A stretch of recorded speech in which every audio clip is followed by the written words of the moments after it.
그런데 사람이 알아서 한다? 쉽지 않습니다. 오늘 말씀에 그런 사람 하나도 없어요. 하나도 없습니다.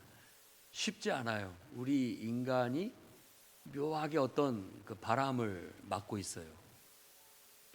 뭔가에 가만히 있으면 휩쓸려 가요. 누구도 가만히 있으면 휩쓸려 갑니다. 근데 내가 뭔가를 붙잡고 이렇게 가면 내가 원하는 대로 갈 수가 있게 되는 것이죠. 오늘 우리가 읽은 이 시는 53편 꽤 유명한 시입니다. 왜냐하면 로마서 4장에 인용하고 있기 때문에. 그리고 아마 조금 신중한 사람이고 하나님 말씀을 매일같이 신중하게 묵상하는 사람이라면 이 시가 시편 14편에 나와 있다는 걸 알 것입니다. 시편 14편에도 이 내용이 나와 있어요. 그러니까 시편이 5권으로 돼 있어요. 5권으로. 하나로 우리는 보고 있지만 그 속에는 5권으로 모세오경처럼 돼 있어요. 1권에 속한 14편에도 이 내용이 나와 있고 2권에 속한 이 53편에도 이 내용이 거의 똑같이 나와 있고 그 말씀을 사도 바울이 로마서에 인용해서 인간의 전적 부패에 대한 얘기를 하고 있는 거예요. 그러니까 여러분, 나는 믿을 수 있는 사람이다? 아니다. 나는 가만 냅두면 나는 믿을 수 없다. 나도 똑같이 죄를 지을 수 있고 나도 못되게 갈 수 있다라는 거예요. 그런데 내가 하나님을 붙잡고 늘 하나님 앞에 기도하면서 주님의 은혜를 힘입어 살면 내가 온전해진다는 그게 성경에서 가르치는 진리예요. 그러니까 여러분, 저한테 원래 저 사람은 착한 사람이야 이런 소리 하지 마십시오. 저 그런 사람이 아닙니다. 그런 사람 아니에요. 어떤 아이가 그랬대잖아요. 남편도 죽고 이제 아들 하나 애지중지 키우는데 만나기만 하면 엄마가 나는 너를 믿는다. 그러는데 아들이 그랬다고 하죠. 엄마, 나 믿지 마. 나 그런 사람 못돼. 얼마나 부담스러웠으면 그랬겠어요. 사실 그렇게 믿을 만한 사람 못 됩니다. 우리가. 나도 엄마한테 잘해주고 싶지만 그러지 못할 수도 있고 부르자식이 될 수도 있고 그럴 수 있는 소지가 다 있어요. 그러니까 너무 나만 믿지 마. 그 말 속에는 하나님 의지하고 살라고 하는 그런 교훈이 담겨 있어요. 사람은 믿을 게 못 돼요. 그렇다고 해서 내가 사람을 이렇게 폄하해서 말하는 게 아닙니다. 다 훌륭하지만 정말 우리가 사람을 의지하면 묘하게 실망하게 되고 묘하게 그런 것들로 인해서 또 시험이 들기도 하고 서로 관계가 불편해지기도 합니다. 그래서 인간은 누가 시에서 얘기한 것처럼 홀로 서야 돼요. 근데 홀로 서는 줄 알았는데 홀로 설 수 있는 사람은 없어요. 하나님을 통해서만 설 수 있습니다. 하나님이라는 반석 위에 그분을 기대고는 우리가 설 수가 있는 거예요. 그러니까 하나님 붙잡고 하나님 의지하면 나는 누구보다도 당당한 그런 사람이 될 수 있다라는 것이죠. 그래서 14편이나 53편이나 다 하나님 없다고 하는 사람들은 어리석다. 그리고 그런 심리는 결국 마음의 부패를 가져오게 되고 제멋대로 행동하는 그런 죄악에 빠지게 된다라는 거예요. 그래서 이 말씀을 묵상하면서 하나님 주신 감동은 뭐냐면 야, 이런 사람 굉장히 위험한 사람 아니야? 라는 겁니다. 여러분은 어떤 사람이 위험합니까? 이웃 괜찮습니까? 여러분의 이웃들? 윗집 아랫집 괜찮아요? 어떤 집은 칼부림도 나고 그러던데 위험하죠. 위험한 사람이 있어요, 주변에. 그 위험한 사람, 사이코패스 이런 사람들 있잖아요. 그냥 묻지마 폭행을 하거나 괜히 기분 나쁘다고 해서 사람 죽이는 그런 사람들 만날까 봐 겁나죠. 위험한 사람들이에요. 그리고 어떤 사람이 그 지식인 거기에 유튜브에 좀 우리한테 해로운 유형 6가지를 얘기했는데 한번 들어보실랍니까? 첫째는 얻어먹기만 하는 유형. 그게 해롭대요. 그래도 내가 뭐 2번, 3번 샀으면 한 번은 살 수 있어야 되는데 이상하게 그냥 그 얻어먹기만 하는 그런 사람은 좀 위험스럽다 이렇게 말하고 있습니다. 그리고 내로남불 유형. 남이 하면 막 핏대를 올리는데 자기가 그럼 그럴 수도 있지라고 생각하는 그런 유형. 그리고 앞뒤가 다른 가식적인 유형. 앞에서는 그렇게 친절한 척 하는데 뒤에서 이렇게 따르게 얘기하는 그런 유형들. 그 다음에 4번째는 뒷담하는 유형. 그 유형 해롭다. 그리고 그냥 무조건 부정적인 사람, 부정적인 유형. 항상 부정적이에요. 처음부터 끝까지 부정적이에요. 만나면 말만 하면 무조건 부정적이에요. 위험한 유형이다라고 얘기하고, 그 다음에 제일 위험한 유형은 교활하고 가스라이팅을 하는 사람이라고 합니다. 제가 가스라이팅이라는 용어는 더 설명하지 않을게요. 뭐 여러분들이 알고 계시고 또 그런 유형들이 사람을 집요하게 고통스럽게 하고 또 피해를 끼치고 위험스럽게 할 수 있는 요인을 가진 사람이라고 해요. 사실 우리 주변에는 위험한 사람들이 있습니다. 그래서 오늘 이 말씀을 묵상하면서 위험한 인간, 부류 3가지를 말씀을 드리려고 해요. 그 첫 번째는 하나님도 무서워하지 않는 어리석은 부류. 오늘 말씀에 근거한다면 하나님도 무서워하지 않아요. 이게 대놓고 무신론자예요. 대놓고 내 주먹을 비더라. 하나님이 어디 있어? 나는 올바르게 나는 내가 하고 싶은 대로 하고 살 거야 라고 하는 그런 부류. 성경은 곳곳에 이런 사람이 위험한 사람이다 라고 말하는 거예요. 근데 이런 사람들 중에서 어찌 보면 양심이 살아있고 그래도 예의 바르고 그래도 바르게 사는 사람이 있습니다. 그게 헷갈리면 안 돼요. 그렇지만 우리가 봤을 때는 그런 사람도 알게 모르게 신에 대한 경외심이 있기 때문에 그런 양심이 나오는 거예요. 가만히 깊이 들어가 보면 그런 사람도 하늘이라고 하는, 우리가 성경에서 말하는 하나님의 개념을 가진 어떤 신에 대한 두려움과 경외심이 있기 때문에 스스로가 조심하고 살아가는 거예요. 그런데 지금 여기서 말하는 이 무신론자는 하나님도 무서워하지 않는 사람을 말하는 거예요. 어떤 것도 무서워하지 않아요. 그리고 난 내 마음대로 한다라는 거죠. 그런 사람이 좀 위험하다라고 말하고 있습니다. 그런 사람들은 사실 우리가 말하자면 막대 먹었고 아주 무례하고 폭력적입니다. 그런 것이 좋은 게 아니에요. 사회에서 보면 영화나 TV에서 간혹 막대 먹고 막 무례하고 폭력적인 사람을 영웅시하는 그런 게 있다고요. 힘센 사람이 최고인 것처럼 그런 사람이 위험한 사람이에요. 그건 바로 하나님도 두려워하지 않는 그런 속성에서 나온 거예요.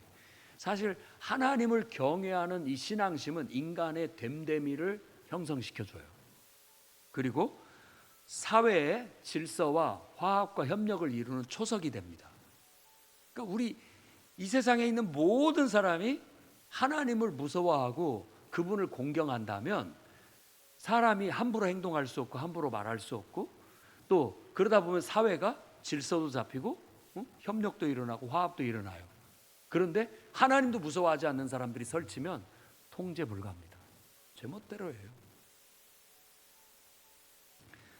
그렇게 됐을 때 우리가 말하는 그런 위험한 사람들이 등장을 하게 되는 거예요. 노아의 시대가 그랬습니다. 노아의 시대는 위험한 사람들 천지예요. 그리고 또 소돔과 고모라가 그랬어요. 그냥 밖에 내놓기가 무서워요. 위험한 사회였던 걸 알 수 있죠.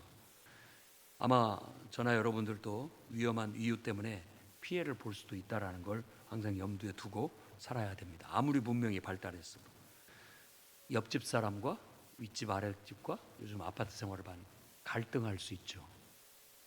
뭔가가 안 맞아요. 그러니까 아까 그런 유형이에요. 그래가지고 대화가 안 되고 아주 그냥 막 악의적이고 거짓말을 막 해대고 또 일관성도 없고 뭔가 막 혼란스러워요. 그러니까 늘 갈등이 유발이 되는 거예요. 그거 좋은 게 아닙니다. 내 안에 문제가 있는지 상대방한테 문제가 있는지 곰곰이 살펴보고 고쳐져야 할 부분이라고 할 수 있어요. 그리고 여러분 직장 내나 학교에서의 인간관계상의 갈등 뉴스에 간간히 나오잖아요. 그리고 연애 관계에서 나타나는 그런 위험한 일들, 그리고 결혼 후에 결혼 생활에서의 위험한 상황들도 도출이 되기도 하고, 또 가족이면서도 가족들 간에도 그런 위험한 상황이 닥칠 수가 있어요. 아나부인, 막대 먹고 무례하고 폭력적인 그런 일들이 벌어짐으로써 통제불능인 그런 상태가 될 수도 있다라는 거 기억해야 됩니다. 그래서 우리 마음속에는 하나님이 계셔야 돼요. 하나님에 대한 경외심이 있어야 됩니다. 그것이 인격을 완성시키고 그것이 사회의 근본적인 질서나 화합, 평화를 유지하는 토대가 된다라는 거예요. 그래서 우리는 복음을 전해야 돼요. 모든 사람이 나처럼 하나님을 경외하고 하나님에 의해서 통제되는 삶을 살도록 이끌어준다면 세상이 천국이 될 수 있다는 거죠. 로마서 1장에는 우리 마음에 하나님 두기를 싫어하니까 그 마음의 상실에서 그걸로 인해서 온갖 악이 다 쏟아져 나온다고 이미 말하고 있어요. 그리고 십계명의 첫 계명이 뭡니까? 나 외에 다른 신을 두지 말라. 하나님만이 우리를 통제할 수 있고 하나님만이 우리의 예배를 받으실 수 있는 유일한 분이 돼야 됩니다. 그 유일한 한 분 하나님에 의해서 모든 인간들이 다 통제되지 않는다면 세상은 그야말로 무법천지, 그리고 제각각이 옳은 것들을 가지고 들고 나와서 서로 자기가 옳다고 싸우는 세상이 돼버리고 말 거예요. 그러니까 우리가 깊이 이런 걸 진리로 받아들이고 하나님 없는 세상이 무섭구나, 위험하구나, 결국 인격이 망가지고 사회가 무너질 수 있구나, 이걸 우리는 알고 영적인 싸움을 통해서 세상을 바꿔나가야 될 줄로 믿습니다. 네, 믿습니다. 두 번째 이 대놓고 무신론자보다 더 위험한 사람이 뭐냐? 하나님의 존재를 인정하면서 하나님의 말씀을 삶에 실천하지 않는 사람이라고 합니다. 하나님은 믿어요. 근데 삶에 하나님의 말씀이 하나도 영향력이 미치지가 않아요. 성경은 그런 사람이 더 위험하다고 얘기를 해요. 오늘 말씀에서 본다면 4절에 죄악을 행하는 자가 무지하냐, 그들이 떡 먹듯이 내 백성을 먹으며 하나님을 부르지 아니하는도다. 물론 무신론자를 말할 수도 있겠지만 여기에 배경 속에는 하나님을 아는 사람이에요. 하나님 백성이면서도 삶에 하나님에 대한 공경심, 하나님 말씀에 대한 두려움, 하나님 말씀을 실천하고 그런 것이 없어요. 아예 대놓고 무신론자면 우리가 그러려니 하지만은 같은 무리 안에 있는데 그래 버리면 더 우리에게 치명상을 줄 수도 있다라는 걸 말해주고 있는 거예요. 그래서 야고보서 2장에도 사람이 만일 믿음이 있노라 하고 행함이 없으면 무슨 유익이 있느냐? 그 믿음은 죽은 것이다. 죽은 믿음이다 라는 거예요. 말뿐이고 겉모습뿐인 거예요. 교회를 다닐 뿐이에요. 그 속에 하나님에 대한 신앙이 없어요. 하나님 말씀으로 인격이 변화되고 삶이 변화되고 하나님 말씀을 순종해서 실천하고자 하는 것이 없다면 그건 해로운 신앙이고 결국 더 큰 해를 끼칠 수도 있다라는 거예요. 기독교 역사를 보면 교회사에서 그런 사람들이 끼친 해가 무신론자들이 끼친 해보다 더 커요. 그걸 알아야 됩니다. 그 다음에 세 번째, 더 위험한 사람이 있어요. 더 위험한 사람. 아주 하나님을 경외하는 신앙심이 좋은데 그 신앙의 그 절대적인 권위와 힘을 불경건한 목적으로 사용하는 부류. 그게 제일 해롭습니다. 이단 교주들. 그리고 또 정말 사이비 종교 같은 저 북한의 김정일 일가들. 그건 완전히 그 신앙을 자기들의 어떤 불경건한 목적을 위해서 신앙을 갖다 써먹고 있는 거예요. 성경에서 그거에 대한 경계의 말씀 뭐냐면 십계명에 여호와 내 하나님 여호와의 이름을 망령되이 일컫지 마라. 이 말이 바로 그 말입니다. 하나님 이름 아무 때다 갖다 붙이지 마라. 하나님을 위한답시고 해가지고 그걸 가지고서 자기의 불건전한 온전치 못한 그런 일들로 인해서 해를 끼치는 거예요. 아까 말한 가스라이팅이 그런 데서 나오는 거예요. 그래서 이단 교주들 보면 다 자기들 신도들을 완전히 손아귀에 쥐고 그 신도들을 완전히 유린하는 그런 일들이 심심치 않게 일어나잖아요. 아주 해로운 존재예요. 아주 위험한 존재라고 할 수 있는 것이죠. 북한의 지금 독재자도 굉장히 위험한 인물이죠. 정말로 사람들한테 해를 많이 끼치는 위험한 인물이에요. 겉으로는 백성들을 위하는 듯 정말 자애로운 듯 뭔가 이렇게 보이고 있지만 정말로 위험한 해로운 존재고 인물이라는 걸 알 수 있습니다. 여러분, 우리가 하나님 말씀대로 하나님을 경외해서 하나님을 두려워하는 마음을 갖는 그 즉시 나는 그분에 의해서 통제돼요. 그러니까 나한테 유익한 거예요. 그분에 의해서 내 나쁜 것이 이렇게 완전히 이렇게 잦아들게 되고 좋은 것들이 더 이렇게 증진하게 되는 그런 결과를 가져오게 되는 거예요. 그러니까 어떤 사람은 이 지역에 십자가 달린 교회가 세워진 것만도 지역 사회에 암암리의 그 존재 자체가 영향을 미치고 있다. 뭔가 사회적으로 도덕적으로 윤리적인 하나의 저지선 같은 약간 그 백신 같은 역할을 하고 있다라는 거예요. 그렇습니다. 실제로 하나님에 대한 경외심, 그 신앙이 그런 영향력을 줄 수 있다는 것이죠.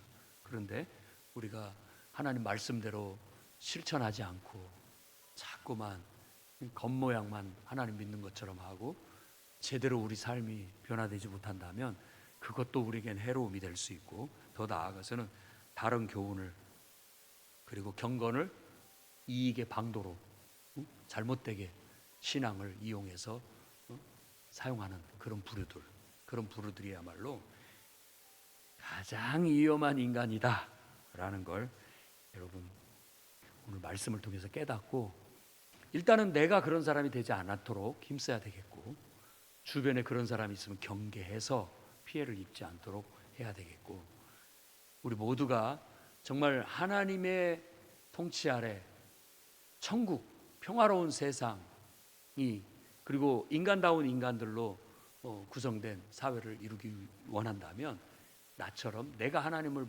제일 먼저 경건하게 두렵고 떨림으로 그분을 섬기고 변화된 삶을 살아야 되겠고 나아가서는 다른 사람에게도 그 하나님의 신앙을 심어줘서 그 사람도 나처럼 하나님에 의해서 통제되고 다스려지는 그런 인격적인 삶을 살게 된다면 세상은 살기 좋은 세상, 하나님이 기뻐하시는 세상이 될 수 있다라는 걸 믿으시기 바랍니다.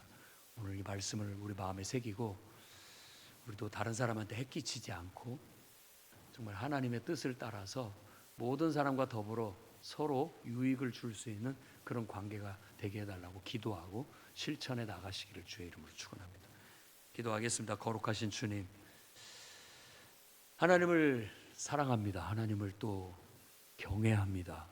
하나님 너무나 좋고 또 하나님 너무나 두렵습니다.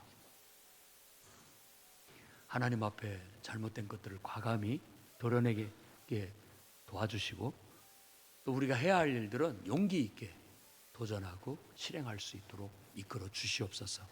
그리하여 하나님의 형상을 닮은 올바른 됨됨이의 인간이 되게 해주시고, 더 나아가 모든 사람이 나처럼 하나님을 경외하는 신앙을 바탕으로 해서 진정한 화합과 협력을 이루는 이 나라, 이 사회가 되게 해 주시옵소서. 이 풍요로운 교회 공동체 안에 이 말씀이 실현되게 하시고, 더 나아가 확대적으로 온 세상에 이 진리가 퍼져 하나님 나라가 이루어지게 해 주옵소서. 예수님 이름으로 기도드립니다. 아멘.